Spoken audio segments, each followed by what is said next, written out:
It's after 1 p.m. and yes, I'm still in my pajama top.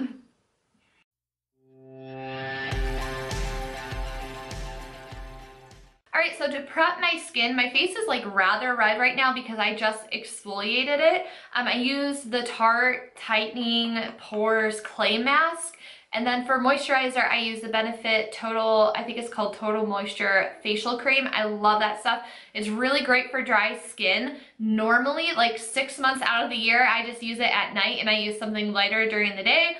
But during like the 2 to 3 months where winter's like super harsh, it's the only thing that really works on my face for during the day. So I just use a little bit.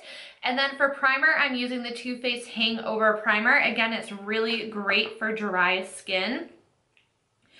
So just so you guys know, obviously I have dry skin. It's just super dry right now. Winter months are always the like most difficult for me and my makeup tends to look the worst. I also have really sensitive skin and as you guys can see, I do have quite a bit of redness. And then I do have cystic acne around my chin that I deal with as well. And I don't know what it is about this side of my face. I've been breaking out like so bad.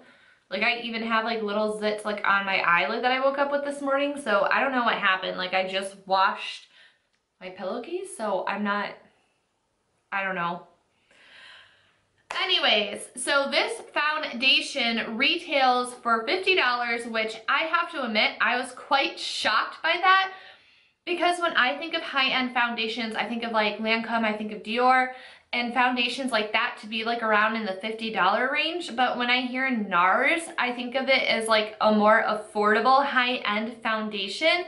I've tried their bronzer, highlight, blush, their concealers. I've never tried foundation by them before. So I kind of like expected them to be more in like the $35 to $40 price range. But this foundation is $50, which is kind of crazy. So hopefully it works really well. So I feel like I automatically have high expectations for this just because of the price tag. So let's go ahead and get into the foundation for just a minute. It says it's supposed to last 16 hours, which I like that it doesn't claim to last 24 hours because like no foundation is going to look amazing after 24 hours. So I feel like 16 hours of wear is more on the realistic side. And it says that it's untraceable, it's unstoppable, unlike anything else. And it's supposed to be a lightweight formula and of course radiant since that's in the name of it. And it's supposed to be a natural high coverage foundation, breathable, fade resistant, and it's infused with raspberry, apple, and watermelon extracts to help smooth and improve the look of your skin instantly and over time for full powered radiance. Wears longer, stays stronger, looks better with each hour. That is a big claim. To say a foundation looks better the longer you wear it, I'm really interested now that I've read that. And it says that they use special skin matching technology to ensure your truest match yet.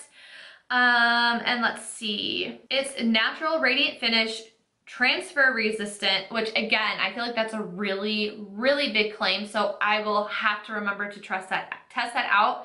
And then it goes on to say it's sweat resistant. Okay, this foundation has a lot of really big claims. It's supposedly sweat resistant, fade resistant, and non-drying. So this does come in 30 shades. As you guys can see right here, I have the NARS website pulled up. So there is a really big shade range, but as you guys can see, it still mostly caters to like medium and like the lighter side of skin tones. Of course, the Ultas by me, both Ultas, did not really carry NARS at all. They honestly just seem to carry their, this concealer specifically in 3 blushes and that's it. Like they have like a little tiny gondola and it was just really disappointing for me because I'm used to, in other locations I live, they have like a full-blown like actual display in the store for NARS with all the products. And then of course there's no Sephora near me, so I was stuck trying to figure this out online. I was left to color match online and the lightest shades threw me through a loop because the lightest shade is Oslo, I think it's pronounced. It looks super pink online and then the next shade is Mont Blanc. It said that it again had pink undertones, but it looked a lot more like warmer and yellow toned compared to the light one. And so I picked the first, like the 2 lightest shades because I really couldn't tell. And I feel like there is a drastic difference between the two of these. They're supposedly both peak undertoned, which I try to stay straight away from because I do have so much redness in my face. I personally think I'm more of a neutral undertone, but we're gonna go ahead and see. I think Mont Blanc is going to be too dark for me right now. I think that this could be a good shade for summer. So I'm gonna go ahead and try Oslo, but I'm gonna swatch both of them on my face for you guys. By the way, I love that this is a pump. Like, honestly, foundations that don't have pumps, like, I don't even wanna like bother with them at all. There's like no excuse for companies to not be putting out foundations with pumps. Okay. So this is Oslo.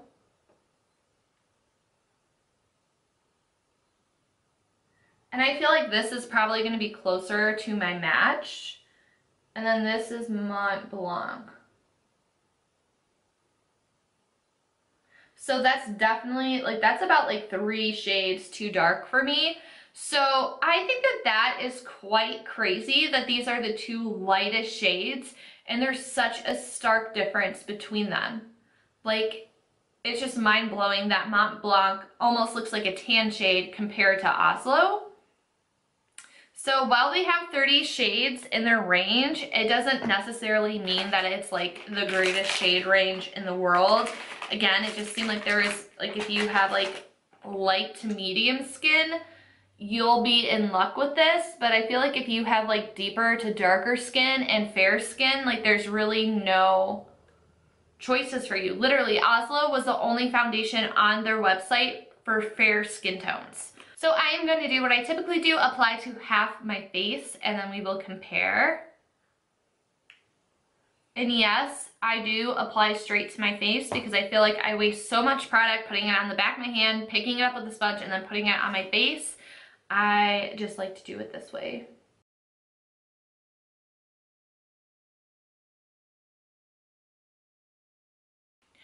Alright, so this does feel like really lightweight on my face, and I feel like it did a really great job of covering up the redness with my acne spots. My only issue is that it's not really sticking like right here on the side of my nose, which, as you can tell from this side of my face, that's where I do have a lot of redness, and I do have a lot of issues with foundation sticking there and not necessarily covering the redness up. I feel like a little bit did go a long way. And I do feel like it is a decent color match. I can always warm my face up with some bronzer. So,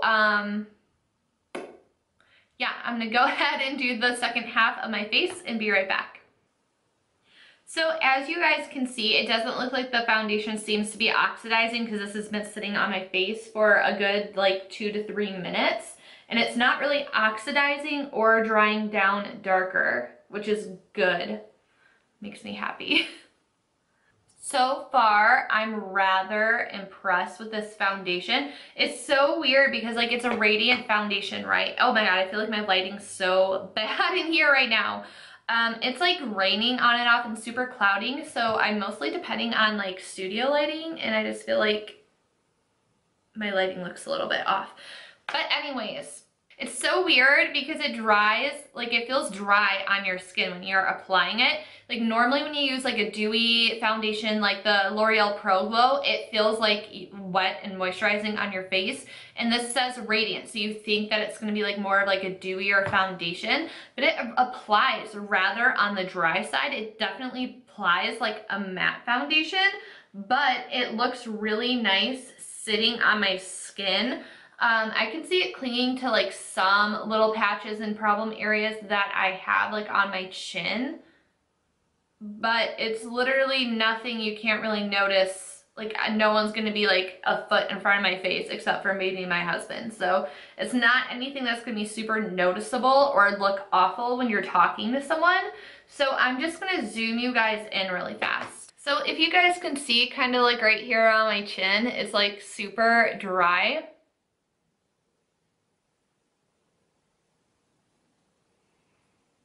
So that's honestly like the biggest problem area.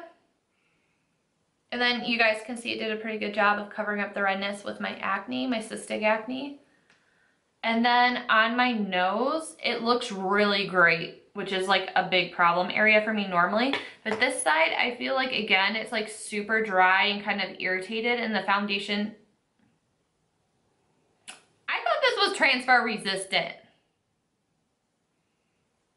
What the heck, Nars? Like, it totally came off on my finger, and this is like the set I did first. So you would think that after like 3 to 5 minutes, the foundation would be set, but apparently not. Okay, so anyways, I feel like it's super, like the redness is still peeking through, and because I feel like my skin is kind of damaged under there, so the foundation isn't really sticking to it, but I'm hopefully gonna be able to cover that up with concealer. And then again, like this is like probably the best my forehead has looked in a long time with testing out a new foundation. And well, bam, we have brows on. By the way, I use the Anastasia Brow Wiz pencil, and like my brows went on super easy with this foundation. I had issues like with the Maybelline Super Stay Foundation. It literally crumbled off my face when I put my brows on, so luckily I didn't have that issue here. So I'm going to be using my Nars Radiant Creamy Concealer, of course, and this is the lightest shade that they make, Chantilly. And I'm nervous that it's like going to be almost too dark for this foundation, which is crazy because normally this is like my go-to like brightening concealer. But in theory, this concealer should marry really well with the foundation. Like I feel like that's darker than my foundation. And this is like the lightest shade of concealer that they make. And obviously the foundation's very pink tone and this concealer is very yellow tone, so I feel like Nars still has some work to do when it comes to their shade range, okay? So I just like to use patting motions, and I like to blend it to the outer perimeters so I have the least amount closest to my lash line, because I don't want to get too much product, because no matter what, unless if you have perfect under eyes, I feel like you're gonna get creases. So like the less product there, like the less creasing, I guess, is a theory that I have in my mind. So normally when I go to blend out this area, I have issues with the foundation picking up and moving around. And luckily it doesn't seem like it did that. And this, I mean, it looks like it blended really nice into my foundation. I was nervous there for a minute. However, I feel like my under eyes don't look super bright and highlighted, which is kind of what I like to get from my under eye concealer. And I've always wished that they would come out with a lighter shade than Chantilly for their concealers, so maybe one day they will. Because I feel like just setting this with the powder, like in person, up close, I can see the difference of my concealer and the foundation. The concealer is definitely heavier and it's definitely more yellow. So now I'm just going to take the RCMA No Color I can never say the name of this damn powder. The RCMA No Color Translucent Powder. And I'm going to set my face. Just because it feels like it doesn't really set itself. And normally, if I'm going a whole day with foundation, I would set it anyways. I mean, the foundation definitely almost has like that kind of like itchy, kind of tacky feeling to it. Like you can just tell that it hasn't completely dried down. So I just really take my sponge. It's still damp, I didn't wet it anymore, but I just really take my time pressing the powder into the skin. And that's really important to do if you have dry, flaky skin like me, because if you take a brush and swirl it around, it's gonna disrupt the product and it's gonna like cling more to the dry flakes. So that's why it's so important to just really make sure you're pressing it into your skin. So just to show you guys a close-up, this is the side that's set and this is the side that isn't set. Definitely a little bit more radiance on the side that isn't set. And then you can kind of see like the dryness in my forehead a little bit more on the side that I did set. My biggest fear, it started to break up around my nose when I set my nose. So it's like kind of like my biggest fear. As you guys can see, it kind of started to break up around my nose. But I'm kind of hoping, like it says it gets better the longer you wear it. So I'm kind of hoping like once the natural oils start to work in and marry the powder in, it won't look as bad. All right, so we're gonna call check-in 1:40 p.m. I'm going to be back in a couple of hours. I'll probably check back in once I get the rest of my face on in probably about 2 hours. I'm just gonna go ahead and take a break. If the weather holds, I'm gonna take my dogs for a walk. So I think like that would be a good way to test to see if it's sweat resistant.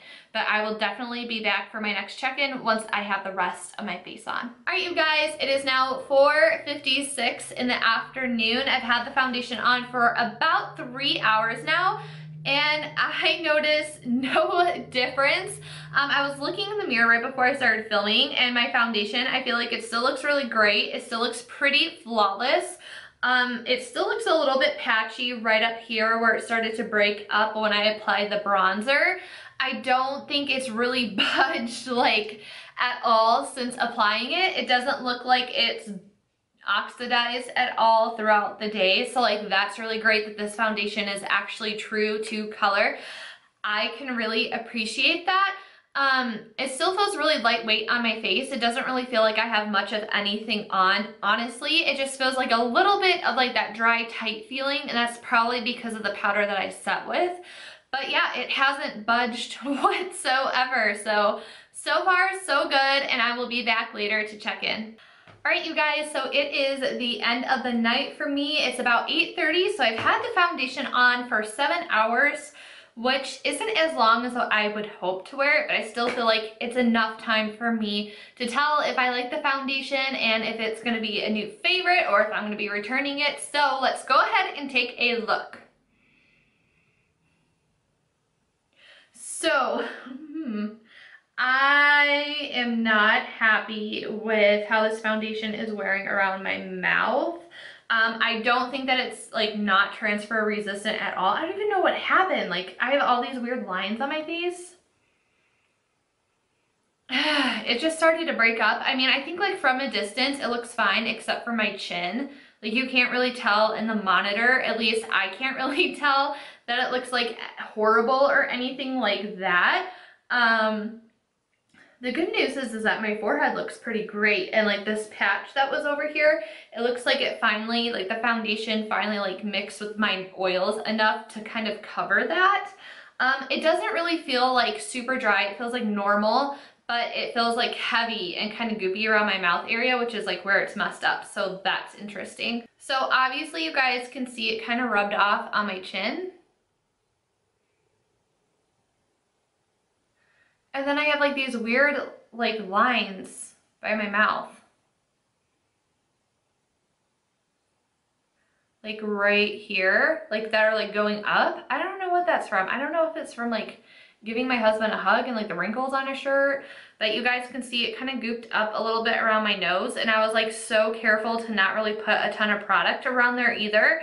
My nose also started to break up a little bit too. And then, oh, right here. I was just like rubbing my eye because I got a goop in my eye and like that's from me touching it with my finger. So even though I did set this with powder, it's still like rubbed away. So that makes me think it's not like transfer resistant. But my forehead, on the other hand, like this was a problem area. It looks a lot better now than it did earlier in the day. So I think besides like here and like right here, I think the foundation still looks really great. I also think that my powders are still holding up really nice. Like you can still see my bronzer, you can still see my highlight really well. For it being a radiant foundation, it's like not super like wet and greasy looking like I thought it was going to be.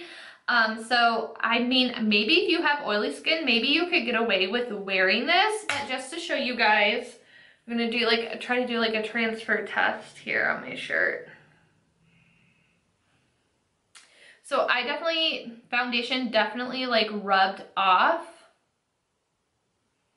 And you can see right there, without me even zooming in, that the foundation came off. So I don't know about it being transfer proof, but I do think that it held up really nicely throughout the day. For some reason, I still like my Lancome foundation more than this. And I don't exactly know what it is, but I think that if this was a lower price point, like $35 to $40, like I said in the beginning of the video, I think I would like it a lot more. But for $50, like, I'm like not like super impressed by it. And it's just like so weird to me because I feel like everyone's been blown away by this foundation.